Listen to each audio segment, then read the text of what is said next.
एक समय की बात है। बलरामपुर नाम के गांव में सोहन नाम का एक गरीब किसान अपनी पत्नी रूपवती और बूढ़ी माँ के साथ रहा करता था। सोहन की एक छोटी सी बेटी थी जिसका नाम मुन्नी था। सोहन अपने परिवार का भरण पोषण गांव के मुनिम जी के यहाँ मजदूरी करके किया करता था। सोहन का घर का गुजारा बहुत मुश्किल से हो पाता था। सोहन के पास थोड़ी सी जमीन थी जिस पर रूपवती दिन भर मेहनत करके तरह तरह की फसल उगाती और गांव के बाजार के दिन सब्जियां और फल बेचा करती थी। सारे बलरामपुर वासियों रूपवती से ही सब्जियां और फल खरीदते। सब्जी ले लो, फल और सब्जी ले लो, ताजा ताजा सब्जी ले लो, फल और सब्जी ले लो, हरी भरी फल और सब्जियां ले लो, हरी भरी सब्जियां 20 रुपये किलो, सिर्फ 20 रुपये किलो, फल और सब्जियां ले लो। अरे रूपवती कैसी हो? घर में सब ठीक तो है ना? और मुन्नी कैसी है?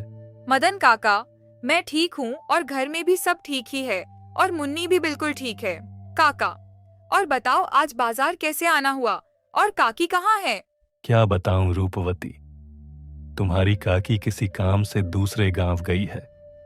इस कारण रसोइये का सारा काम मुझे ही करना पड़ रहा है। तो सोचा क्यों ना आज बाजार से सारा सामान लेते चलूं। अच्छा, तो यह बात है मदन काका। अच्छा रूपवती, तुम यह बताओ टमाटर कैसे किलो बेच रही हो? रोज की तरह 20 रुपये किलो ही बेच रही हूँ काका। अच्छा ऐसा करो रूपवती, मुझे 1 किलो टमाटर दे दो। क्यों नहीं काका, देती हूँ देती हूँ। इतना कहकर रूपवती मदन काका को 1 किलो टमाटर दे देती है और बदले में मदन काका से पैसे ले लेती है। रूपवती के खेत में एक पुराना कुआं भी था जो सालों भर सूखा ही रहता। उस कुएं में एक बूंद पानी भी नहीं था। इस कारण रूपवती दूसरे गांव वालों के कुएं का पानी अपने खेतों की सिंचाई और खेती के लिए इस्तेमाल करती थी। अपने कुएं से पानी लेते देखकर कुएं के मालिक हरिदास को रूपवती से बहुत जलन होती थी। एक दिन जब रूपवती अपने खेतों में मेहनत से काम कर रही थी, तभी वहां कुएं का मालिक हरिदास आता है और रूपवती से कहता है, अरे रूपवती कैसी हो? खेतों का काम कैसा चल रहा है? मैं ठीक हूँ हरिदास चाचा, खेतों का काम भी ठीक ही चल रहा है। मैं यह कह रहा था रूपवती कि मैं तुम्हें बहुत सालों से अपने कुएं का पानी देता आ रहा हूं। अब मैं तुम्हें अपने कुएं का पानी नहीं दे सकता क्योंकि गर्मियों का समय आने वाली है और मेरे कुएं में पानी बहुत कम हो गया है। लेकिन हरिदास चाचा, अभी तो गर्मियों का समय आने में 2-3 महीने बाकी है। तब तक मैं अपने खेतों का काम कैसे करूंगी? आप ही बताइए चाचा। मैं कुछ नहीं जानता रूपवती, यह तुम्हारी दिक्कत है, तुम अपना समझो।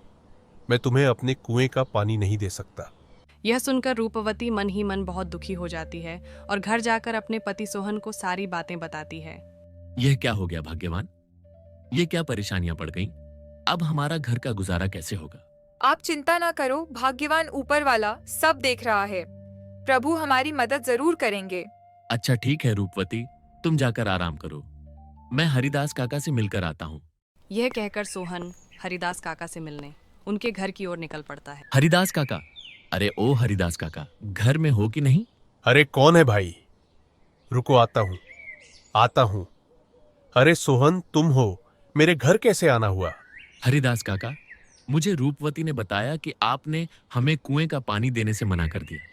हाँ सोहन, ये बात सच है कि मैंने रूपवती को अपने कुएं का पानी लेने के लिए मना कर दिया। ऐसा क्या हो गया हरिदास काका?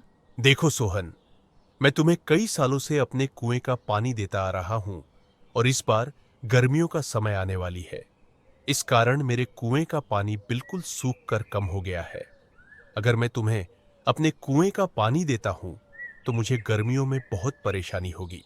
लेकिन हरिदास काका, अभी तो गर्मियां आने में 2-3 महीने का समय है, तब तक मेरे खेतों का क्या होगा? मैं कुछ नहीं जानता सोहन। मैंने रूपवती को भी कहा था कि यह तुम्हारी समस्या है।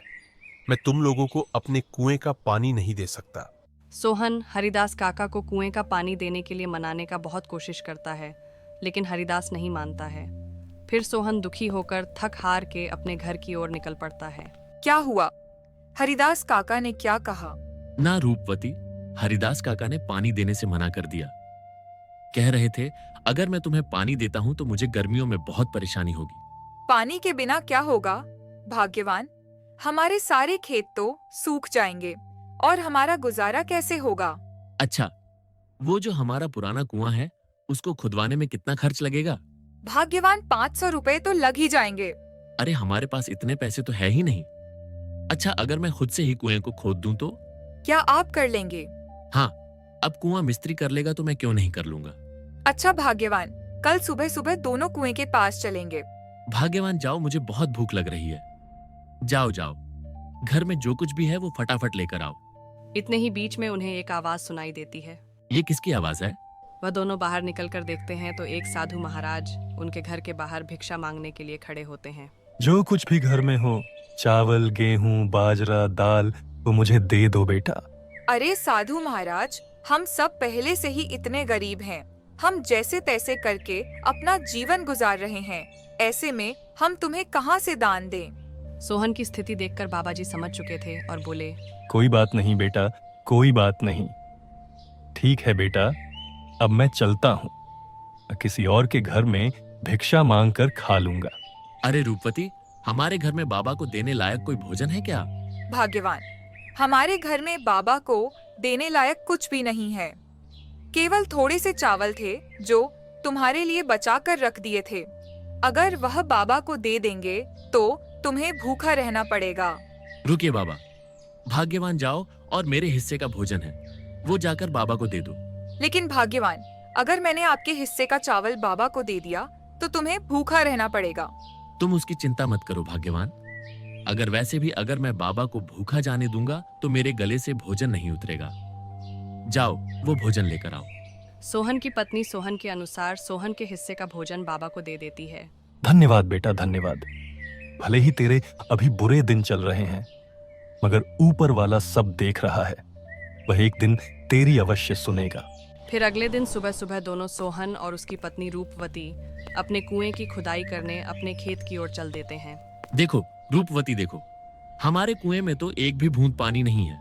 हाँ भाग्यवान, प्रभु हमारी कौन सी परीक्षा ले रहे हैं? फिर सोहन कुएं में नीचे उतरकर कुएं की खुदाई शुरू कर देता है। थोड़े समय बाद अचानक से कुएं की एक पत्थर के अंदर से पानी निकलने लगता है। अरे ये पानी कहाँ से आ रहा है? मुझे तो अपनी आंखों पर विश्वास ही नहीं होता। मुझे तो लगता है कि यह सब मेरे अच्छे कर्मों का फल है जो मुझे मिला। भाग्यवान सही कह रही थी और बाबा जी भी सही कह रहे थे कि तुम्हारे कर्मों का फल तुम्हें अवश्य मिलेगा।